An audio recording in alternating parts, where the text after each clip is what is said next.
नमस्कार। पिछले वीडियो में हमने बात की थी सारंगगढ़ बिलाईगढ़ के बारे में।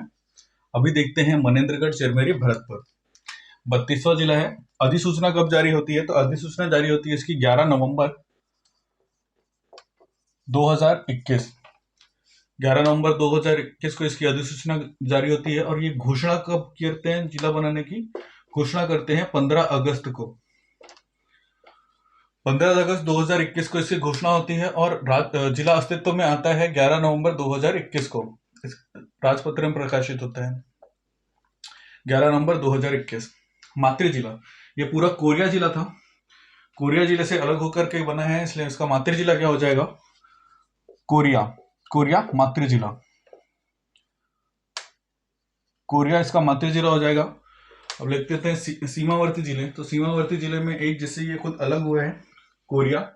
ये कोरिया के बगल में सूरजपुर यहां से आके टच होता है, तो सूरजपुर, कोरबा नीचे, और ये एक गोरेला पेंड्रा मरवाही। ठीक, कोरिया, सूरजपुर, कोरबा, गोरेला पेंड्रा मरवाही, 4 इसके सीमावर्ती जिले हो जाएंगे। कौन कौन से? कोरिया, सूरजपुर, कोरबा और गोरेला पेंड्रा मरवाही, 4 सीमावर्ती जिले। विकासखंड देखते हैं। विकासखंड इसका एक मनेंद्रगढ़, खड़गवां, भरतपुर, जनकपुर। मनेंद्रगढ़, खड़गवां, भरतपुर, जनकपुर। ठीक, 3 इसके विकास खंड हो जाएंगे, मनेंद्रगढ़, खड़गवां, भरतपुर, जनकपुर। ठीक, तहसील की बात करें तो ये 3 तो रहेंगे। इसके साथ साथ एक आ जाएगा आपका चिरमिरी, एक चिरमिरी और एक केल्हारी। चिरमिरी और केल्हारी, तो इसके साथ तहसीलों की संख्या हो जाएगी 5। 5 तहसील, 3 विकास खंड, मनेंद्रगढ़, खड़गवां, भरतपुर, जनकपुर। तहसील की बात करें तो चिरमिरी और केल्हारी। ठीक, चिरमिरी नगर निगम, चिरमिरी आपका नगर निगम है।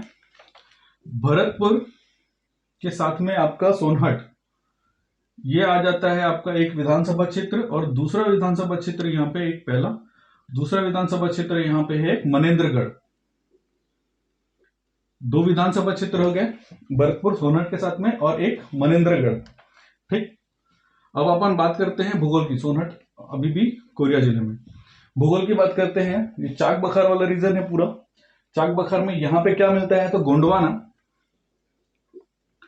गोंडवाना में क्या रहेगा? कोयला। गोंडवाना के कारण यहां पे क्या पाया जा रहा है? कोयला। तो कोयले के लिए अपन कुछ जगह याद रखेंगे। चिरमिरी, सोहागपुर,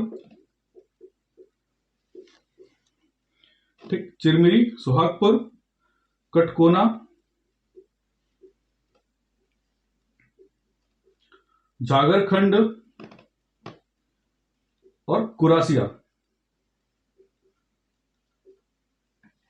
चिरमिरी, सोहागपुर, कटकोना, जागरखंड और कुरासिया, ये अपन कोयले के क्षेत्र में चीजें देख लेंगे यहाँ पे कौन कौन सी जगह हैं। इसके बाद अपन को एक चीज, एक लाइन आप याद रख लेंगे, हसदेव, बन्नो और गोनाव। हसदेव, बन्नो और गोनाव। हसदेव, बन्नो और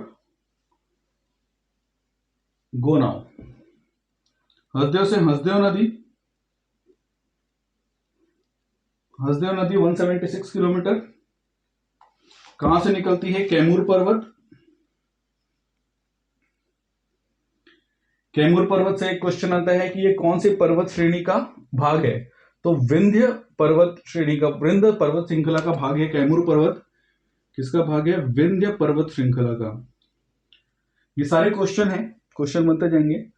कैमूर पर्वत विंध्य पर्वत श्रृंखला का भाग है। आपकी हसदेव की लंबाई आ जाएगी 176 किलोमीटर। हसदेव नदी पर अमृत धारा, ठीक, अमृत धारा जलप्रपात है। ठीक, ये बरहमपुर जगह पड़ती है, बरहमपुर।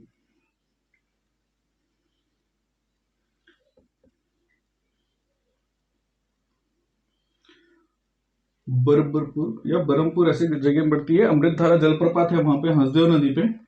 ठीक है, ये आपका हंसदेव कैमूर पर्वत से निकलता है, विंध्य श्रेणी का हिस्सा है।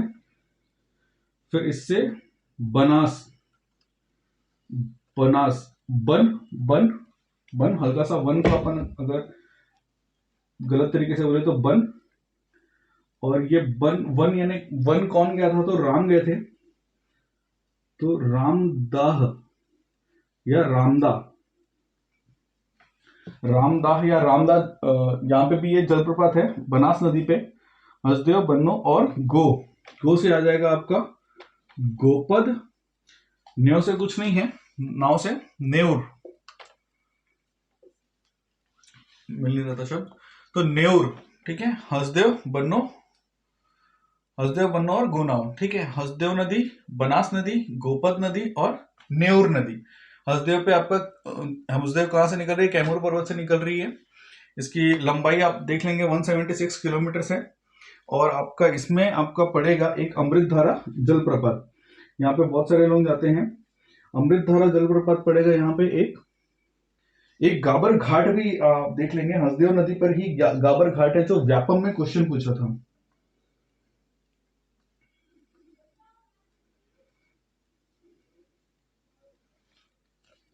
गाबर घाट है यहाँ पे आपका हंसदेव नदी पे ही, ये आपका क्वेश्चन पूछ चुके हैं व्यापम में। ठीक है, इसके अलावा अपन ने देखा बन्नो में बनास नदी, और बनास नदी पे जलप्रपात का नाम क्या है, तो रामदाह। ठीक है, इसके बाद अपन यहाँ पे एक फॉसिल पार्क पढ़ते हैं। फॉसिल पार्क,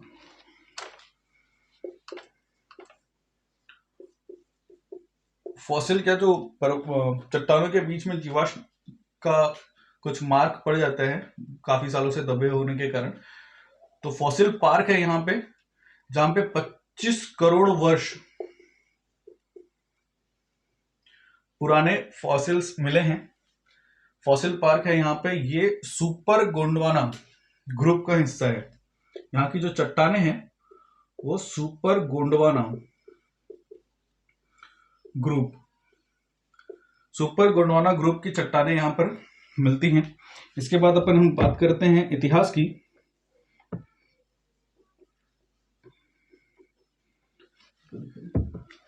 इतिहास की बात करें तो इतिहास में एक जगह आप याद रखेंगे,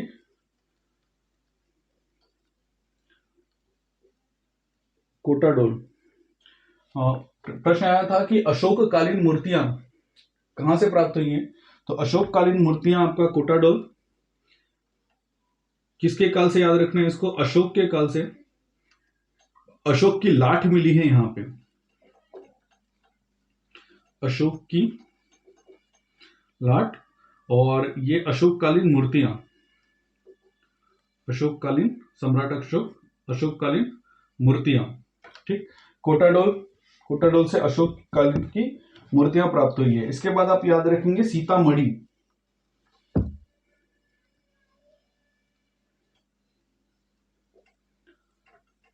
सीतामढ़ी में क्या है, तो सीतामढ़ी में आपको एक गांव का नाम याद रखना है, घाघर गांव, घाघर या घाघरा गांव।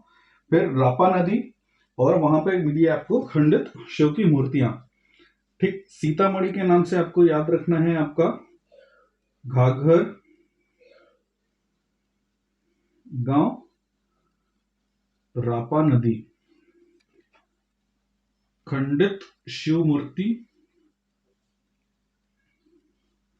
और यहां पे आपको एक व्यक्ति का नाम याद रखना है, वैगलर।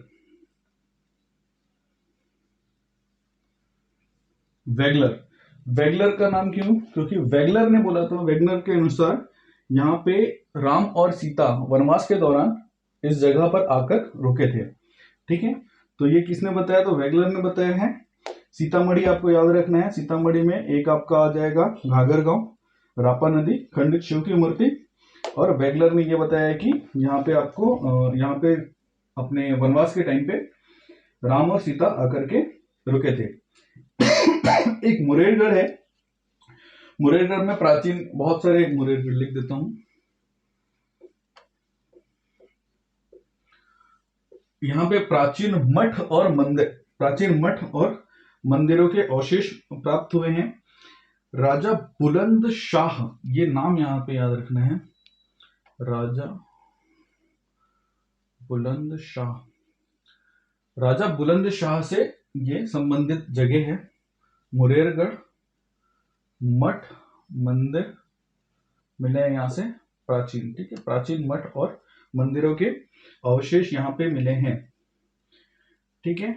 और ये जिला यहाँ पर पे अपन हरचौका एक जगह है, हरचौका, आप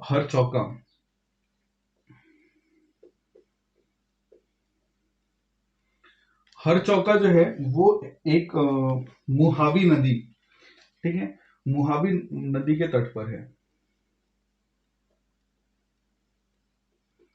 इससे अगर कुछ भी क्वेश्चन पूछेगा तो ये नदी का नाम बस पूछेगा। यहाँ पे भी पुरातात्विक अवशेष मिले हैं।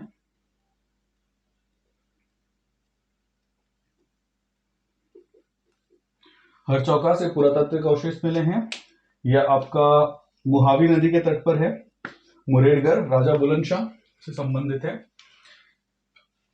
इस जिले में लगभग इतना ही, 3200 जिला है। एक बार रिवीजन कर लीजिएगा। अगला जिला अगले वीडियो में।